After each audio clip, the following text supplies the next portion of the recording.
గత బీఆర్ఎస్ ప్రభుత్వం ఎంతో ప్రతిష్టాత్మకంగా నిర్వహించి హైదరాబాద్ నగరానికి ప్రపంచవ్యాప్త గుర్తింపు తీసుకొని వచ్చిన ఫార్ములా ఈ రేస్ పై కాంగ్రెస్ పార్టీ కుట్రలకు తెరలేపింది. ఈ నేపథ్యంలో అసలు ఈ ఫార్ములా ఈ రేస్ అంటే ఏంటి? ఫార్ములా ఈ రేస్ ని హైదరాబాద్లో ఎందుకు నిర్వహించారు? దాని వలన కలిగిన లాభాలు, ఇప్పుడు కాంగ్రెస్ చేస్తున్న విష ప్రచారాల వల్ల కలిగే నష్టాలను ప్రతి తెలంగాణ బిడ్డ తెలుసుకోవాల్సిన అవసరం ఉంది. అసలు ఫార్ములా ఈ రేస్ అంటే ఏంటి? ప్రపంచవ్యాప్తంగా పర్యావరణ పరిరక్షణకు, కాలుష్య నివారణకు, ఎలక్ట్రిక్ వాహనాల వినియోగం ప్రోత్సహించడానికి గత 10 ఏళ్లుగా వివిధ దేశాల్లో స్ట్రీట్ సర్క్యూట్లలో ఈ కార్ల రేసును నిర్వహిస్తున్నారు. ఇప్పటి వరకు London, Beijing, Seoul, Moscow, Berlin, Shanghai, Jakarta వంటి ఎన్నో ప్రముఖ నగరాల్లో 100కు పైగా ఈ ఫార్ములా ఈ రేసులు జరిగాయి. ఈ పోటీల వల్ల కలిగే లాభాల విషయానికొస్తే, ఫార్ములా ఈ రేస్ జరిగిన ప్రదేశాలలో ఎలక్ట్రిక్ వాహనాల వినియోగం 700% పైగా పెరిగింది. ఆయా దేశాల బ్రాండ్ ఇమేజ్ పెరగడంతో పాటు టూరిజం ఆదాయం పెరిగి ఆర్థిక అభివృద్ధికి తోడ్పాటు జరిగింది. పలు సీజన్లలో 50 కోట్ల మంది ఈ ఫార్ములా ఈ రేస్ పోటీలను వీక్షించారు.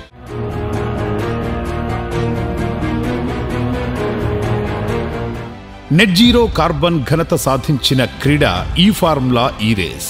McLaren, Nissan, Jaguar, Mahindra, TCS వంటి ఎన్నో దిగ్గజ కంపెనీలు ఈ రేసుల్లో పాల్గొంటాయి. ఇప్పుడు హైదరాబాద్ ఈ ప్రిక్స్ గురించి మనం తెలుసుకోవాల్సిన విషయాలు.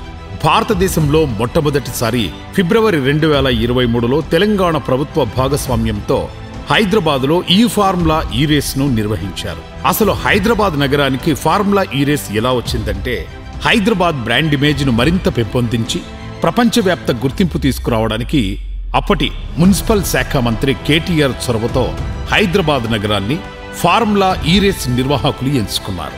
ఎలక్ట్రిక్ వాహనాల వినియోగాన్ని ప్రోత్సహించేందుకు బీఆర్ఎస్ ప్రభుత్వం నిర్వహించిన ఈ మొబిలిటీ వారోత్సవాల్లో భాగంగా మొదటిసారి ఈ రేస్ నిర్వహించారు.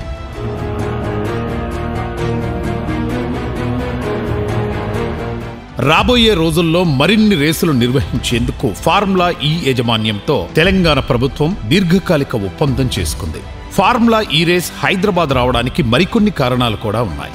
పర్యావరణ పరిరక్షణకు కేసీఆర్ ప్రభుత్వం తీసుకున్న చర్యలు ఫార్ములా ఈ రేస్ నిర్వాహకులను ఆకర్షించాయి. వరుసగా 5 సార్లు హైదరాబాద్ మోస్ట్ లివబుల్ సిటీగా గుర్తింపు పొందడం, వరల్డ్ గ్రీన్ సిటీ అవార్డును గెలుచుకోవడం, హరితహారం ద్వారా 6.5 కోట్ల మొక్కలు నాటడం, తెలంగాణ వ్యాప్తంగా గ్రీన్ కవర్ ని పెంచడం వంటి ఘనతలు కూడా హైదరాబాదులో ఈ రేస్ నిర్వహించేందుకు కొన్ని కారణాలు. నిర్వాహకుల అంచనాల ప్రకారం ప్రత్యక్షంగా పరోక్షంగా రెస్టారెంట్లు, హోటళ్లు, ప్రకటనలు, మీడియా కవరేజ్ ద్వారా 700 కోట్లకు పైగా వ్యాపారం ఫార్ములా ఈ రేస్ నిర్వహణ సమయంలో హైదరాబాద్ నగరంలో జరిగింది. పలు దేశాలు, రాష్ట్రాల నుంచి హైదరాబాద్ ఈ ప్రిక్స్ ను వీక్షించారు. ఫార్ములా ఈ రేస్ ను నిర్వహించిన ప్రఖ్యాత నగరాల సరసన హైదరాబాద్ నిలవడంతో పాటు భారతదేశంలో ఫార్ములా ఈ రేస్ నిర్వహించిన ఏకైక నగరంగా హైదరాబాద్ అవతరించింది. కానీ కాంగ్రెస్ పార్టీ మాత్రం ఫార్ములా ఈ రేస్ పై దుష్ప్రచారం చేస్తోంది. కాంగ్రెస్ అధికారంలోకి వచ్చాక తెలంగాణ, హైదరాబాద్ బ్రాండ్ ఇమేజ్ దెబ్బతీసే విధంగా ఫార్ములా ఈ రేస్ నిర్వాహకులతో చేసుకున్న ఒప్పందాన్ని రేవంత్ ప్రభుత్వం ఏకపక్షంగా రద్దు చేసింది. ఫార్ములా ఈ వంటి ప్రపంచ ప్రఖ్యాత బ్రాండ్తో రేవంత్ ప్రభుత్వం వ్యవహరించిన తీరుతో తెలంగాణ రాష్ట్ర కీర్తి ప్రతిష్టలు మసకబారాయి.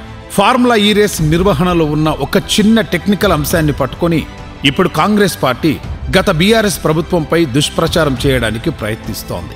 ఎన్నికల కోడ్ ఉన్నప్పటికీ ప్రభుత్వం అనేది కంటిన్యూస్ ప్రాసెస్ కాబట్టి ఫార్ములా ఈ రేస్ నిర్వాహకులకు అధికారులు విడుదల చేసిన డబ్బుపై ఇప్పుడు రాద్ధాంతం చేస్తున్నది కాంగ్రెస్. ఇలా రాష్ట్ర ప్రభుత్వ భాగస్వామ్యంతో స్పోర్టింగ్ ఈవెంట్లు జరపడం ఇదేమీ మొదటిసారేం కాదు. ఇతర రాష్ట్రాలలో ప్రభుత్వ సహకారంతో జరిగిన కొన్ని స్పోర్టింగ్ ఈవెంట్లను చూద్దాం. 30 కోట్ల రూపాయల ఖర్చుతో తమిళనాడులో ఫార్ములా 4 నైట్ స్ట్రీట్ రేసింగ్ జరిగింది. 80 కోట్లతో నోయిడాలో మోటో జీపీ, 260 కోట్లతో ఒడిశాలో హాకీ వరల్డ్ కప్, 100 కోట్లతో ముంబై, రాయపూర్లలో రోడ్ సేఫ్టీ వరల్డ్ సిరీస్, ఇలా ఎన్నో ఉన్నాయి. కానీ ఇప్పుడు కాంగ్రెస్ తీసుకుంటున్న అనాలోచిత చర్యల వల్ల పలు నష్టాలు జరిగే అవకాశం ఉంది. కాంగ్రెస్ తీరు ఇలాగే కొనసాగితే ప్రపంచంలో పేరు మోపిన బ్రాండ్లేవి తెలంగాణ ప్రభుత్వంతో ఒప్పందం చేసుకోవడానికి వెనకడుగుతాయి. ఫార్ములా ఈ రేస్ నిర్వహణపై ఇప్పుడు కాంగ్రెస్ ప్రభుత్వం కేసు వేస్తే అనవసర కోర్టు చిక్కుల్లోకి ఫార్ములా ఈ వారిని లాగినట్టవుతోంది. పెట్టుబడిదారులు, బడా బ్రాండ్లు, పెద్ద పారిశ్రామికవేత్తల పట్ల భయానక వాతావరణం ఏర్పడే అవకాశం కూడా ఉంటుంది. ఇలాంటి చిల్లర ప్రయత్నాలను రేవంత్ ఇప్పటికైనా మానుకుంటే రాష్ట్ర భవిష్యత్తుకు మంచిది.